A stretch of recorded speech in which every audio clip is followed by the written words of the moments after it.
30 years ago, readers of the Washington Post picked up one of the strangest issues of any newspaper ever published. The issue devoted 8 pages to a densely packed special feature. The article, which ran for more than 35,000 words, was written by an anonymous author, complaining about the American techno-industrial system and his desire to destroy it through revolution. The author of the manifesto was a mysterious criminal whom the press dubbed the Unabomber. Over the course of 17 years, the anonymous terrorist sent and planted 16 explosive packages, killing 3 people and injuring 23.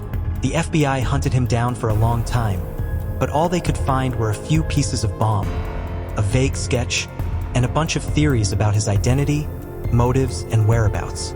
Welcome to Detective TV. On May 25, 1978, Professor Buckley Crist, majoring in materials engineering at Northwestern University, Chicago, Illinois, USA, received a package with no sender's name. Suspicious, Mr. Buckley Crist reported it to the local police. When Sergeant Terry Marker opened it to check, the package exploded, causing Marker's left hand to be crushed. From then until April 24, 1995, 16 packages were sent to 16 other people. As a result, 3 victims died and 23 were injured. The perpetrator was Theodore John Kaczynski, the youngest mathematics professor in the history of Berkeley University, California, USA. Born on May 22, 1942 in Chicago, Illinois, USA, Theodore John Kaczynski was the eldest son in a Polish immigrant working-class family. At the end of elementary school, Kaczynski's IQ was 167, so Evergreen Park High School made a special exception for him to skip the 6th grade and go straight to the 7th grade. Throughout his high school years, Kaczynski was always at the top of his class, especially in math. In 11th grade, Evergreen Park once again made a special exception for Kaczynski to go straight to the 12th grade. Upon graduation, Kaczynski received a scholarship to Harvard University at the age of 16. In 1962, Kaczynski received a bachelor's degree in mathematics from Harvard University. 5 years later, Kaczynski successfully defended his doctoral thesis in mathematics at the University of Michigan and won the Sumner B. Myers Prize for the Best Mathematics Thesis of the Year. At the end of 1967, when invited to be a lecturer at the University of Berkeley, California, Kaczynski, at the age of 25, became the youngest mathematics professor in the history of this university, specializing in analytic geometry. Kaczynski's talent made a strong impression on the Berkeley faculty. Professor Peter Duran said, "Kaczynski was not like other PhDs. He had mathematical circuits in his head. Just by touching them, they turned into lectures. But from there, Kaczynski's view of society suddenly changed. On June 30, 1969, Kaczynski suddenly quit his job. Moving to live with his parents in Lombard, Illinois for a while, Kaczynski built a log house in a remote forest in Lincoln County, Montana, where there was no electricity or running water. He said, "My initial goal was to live by self-sufficiency. I learned skills such as identifying plants, edible insects. I had an old bicycle and I used it occasionally to go to the town library, where I could read classics about human existence without the need for the Industrial Revolution." According to Kaczynski, real estate projects and industrial plants made it impossible for him to live peacefully with nature because of the destruction it caused to land, forests, rivers, and lakes. He said, "When I walked to a wild area that I loved, I was shocked because people had opened a road through it. The roar of excavators, loaders, bulldozers, and rollers made me decide that instead of trying to live with the industrial age, I would take revenge. For me, violence is the best way to defeat those who deliberately destroy nature." In September 1975, Kaczynski began learning how to make bombs from easily available materials, but it took nearly 3 years to complete it. The FBI's forensic report shows that all of Kaczynski's bombs were placed in a wooden box, consisting of a 25 centimeters long, 6 centimeters diameter metal tube containing explosives. The detonator was connected to a battery, and when the box lid was opened, the circuit would close, causing an explosion. On May 25, 1978, Kaczynski sent the first bomb to Professor Buckley Crist, a materials engineering specialist at Northwestern University.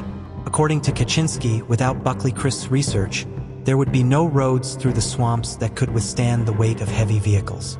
However, when receiving the package, Professor Buckley Christ became suspicious and reported it to the police. When Sergeant Terry Marker opened it, the bomb exploded, destroying his hand. Next, a Northwestern University student, John Harris, also received a package. When opened, it exploded, causing Harris to lose 3 fingers and severely burn his hand and arm.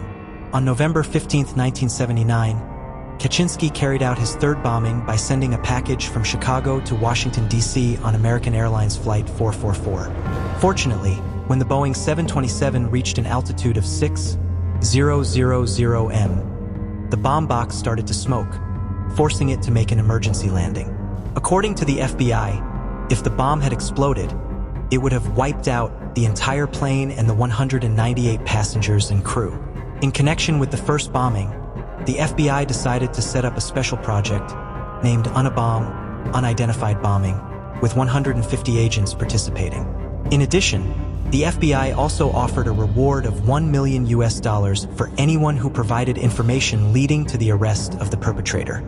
From then until 1985, Kaczynski carried out 6 more bombings, but the victims were only injured, mostly with amputated arms, burns, and blindness. The first victim to die by Unabomber was Hugh Scruton, 38 years old, the owner of a computer store in Sacramento, California. On December 11, 1985, when he went to the parking lot, Hugh Scruton saw a package that someone had placed on the trunk of his car. When he opened it, it exploded. And because this time Kaczynski had stuffed nails into the bomb, Scruton died on the spot. 2 years later, February 20, 1987, Gary Wright, owner of a computer store in Salt Lake City, Utah, was cleaning an unknown wooden box when it suddenly exploded. The explosion caused Wright to have a severed nerve in his left arm, and doctors removed 200 nails from his body. 6 years later, no more explosions occurred, and the FBI investigation did not find any clues. They only knew that all the victims were related to industrial construction work. Surprisingly, on June 22, 1993, Charles Epstein, a geneticist at Tiburon University, California, opened a box sent to his laboratory and it exploded. As a result, Epstein had 2 perforated eardrums and lost 3 fingers. 2 days later, David Gelernter, professor of computer science at Yale University, Connecticut, was the next victim. Gelernter was blind in his right eye, lost his right arm, and suffered severe burns all over his body. On December 10, 1994, Thomas J. Mosser, director of the Burston Marsteller Advertising Agency in Caldwell, New Jersey, was killed by a bomb. At the same time, the New York Times received a letter in which the perpetrator of the bombing wrote, "I blew up Thomas J. Mosser because he helped Exxon Oil Company clean up its mess after the Valdez oil spill. Moreover, Exxon's business is based on technical foundations to manipulate nature and destroy the environment." The letter turned the FBI investigation in a new direction. And while federal agents were screening for extremists in environmental protection organizations, on April 24, 1995, Gilbert Brent Murray, of Sacramento, California, president of the California lumber industry, died when he opened a package. Murray was known as a lobbyist who tried to get the U.S. House of Representatives to pass a logging bill. With 16 packages causing 16 explosions, killing 3 people and injuring 23 others, Unabomber created terror in American society from 1978 to 1995. 2 days after the murder of timber industry president Gilbert Brent Murray, the New York Times received another letter, stating that the perpetrator would stop all bombings if the New York Times or the Washington Post agreed to publish a statement about the dangers to the future of the natural resource extraction industries. The letter said, "My bombings are extreme, but I feel they are necessary because of the erosion of the dignity of those who are formulating modern industrial policies." Based on this letter and the first letter sent to the New York Times, especially in the fragments of all the bombs when restored, the FBI found the letters FC engraved. Based on those details, the FBI found a clue. When he was a lecturer at Berkeley University, California, Kaczynski had intended to establish the Freedom Club FC for short. In addition, lecturer Bichelier, a friend of Kaczynski, provided the FBI with a copy of Kaczynski's thesis written in 1971. Through word analysis, The FBI recognized the similarity in the use of words in the thesis and in the 2 letters sent to the New York Times. In addition, Eugene O'Neill, the owner of a furniture manufacturing facility, also told the FBI that he occasionally received orders from a person named Kaczynski, buying wooden boxes for $1. However, those clues were not enough to convict Kaczynski. After many days of surveillance, the FBI knew that Kaczynski often stayed in a wooden house, located in a remote area in Lincoln County, Montana. Secretly checking the house, the FBI found bomb-making materials, including metal pipes engraved with the letters FC, some wooden barrels, explosives, batteries, detonators, etc. In April 1996, Kaczynski was arrested at the wooden house. Unlike other criminals, Kaczynski admitted that he was the author of all the bombings. He was prosecuted on 10 charges including illegal possession, transportation of explosives, threats, bomb-making, mailing bombs, terrorism, and 3 counts of first-degree murder.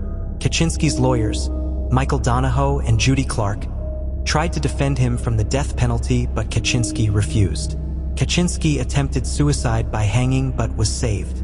Forensic psychiatrist Park Dietz said Kaczynski was not mentally ill but had a political personality disorder. On January 22, 1998, after reviewing Kaczynski's appeal, the federal court overturned his death sentence and reduced it to life in prison without parole. At ADX Florence, Colorado, where Kaczynski is serving his sentence, when asked if he had any regrets, Kaczynski replied, "No. What worries me is that the years in prison may cause me to lose my memories of nature, but my ideals are unbreakable." Thank you so much for watching. Don't forget to like, share, and subscribe if you enjoyed the content. And as always, feel free to leave your thoughts in the comments below. See you in the next one.